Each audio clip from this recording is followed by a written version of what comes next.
এটা হলো আমাদের 6 নম্বর ভর্তা। চলুন দেখে নিই এই ভর্তাটা করতে আমাদের কী কী উপকরণ লাগে। এখানে আমি দুটো বড় সাইজের পেঁয়াজ একটু বড় বড় করে কেটে নিয়েছি। আর নিয়ে নিয়েছি এখানে আমি রসুন আমি এখানে 12 কোয়া রসুন নিয়েছি। আর নিয়েছি দুটো শুকনো লঙ্কা। আমি গরম তেলের মধ্যে দুটো শুকনো লঙ্কা যেটা আছে দিয়ে দিলাম। এখানে আমি 4 চা চামচের মতন তেল নিয়ে নিয়েছি। শুকনো লঙ্কাগুলোকে আমি ভালো করে মচমচে করে ভেজে নেব। আগে শুকনো লঙ্কাগুলো আমি এখানে একটা প্লেটে তুলে নিলাম।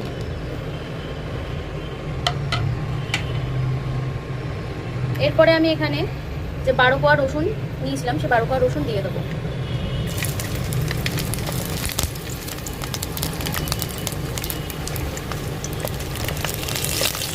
রসুনগুলোকে একটু লালচে করে ভেজে নেব তেলের মধ্যে।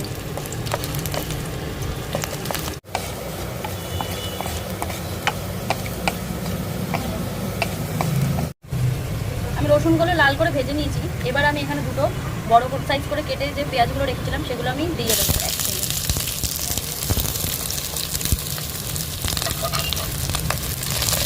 পেঁয়াজগুলো আমি লাল লাল করে ভেজে নেবো ভালো করে।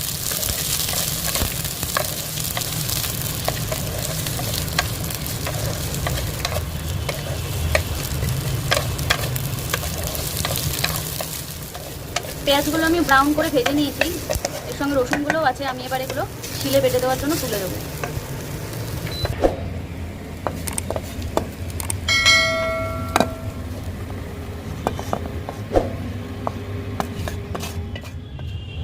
আমি এখানে অল্প একটু বাটার মধ্যে নুন দিয়ে দেবো।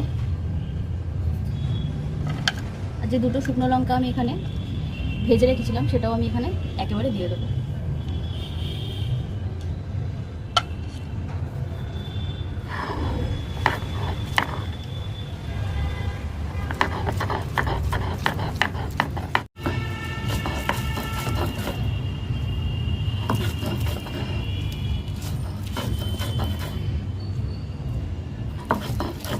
এই বাটাটাও কিন্তু আমাদের জল ছাড়াই কিন্তু বাটতে হবে, এর মধ্যে কিন্তু জল ইউজ করা যাবে না।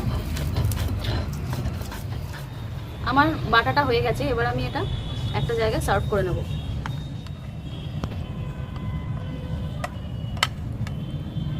আপনারা এই পেঁয়াজ আর রসুন দিয়ে যে ভর্তাটা করা হয়েছে সেটা অবশ্যই আপনারা বাড়িতে একবার হলেও ট্রাই করে দেখবেন। এটা কিন্তু খুব সুন্দর খেতে।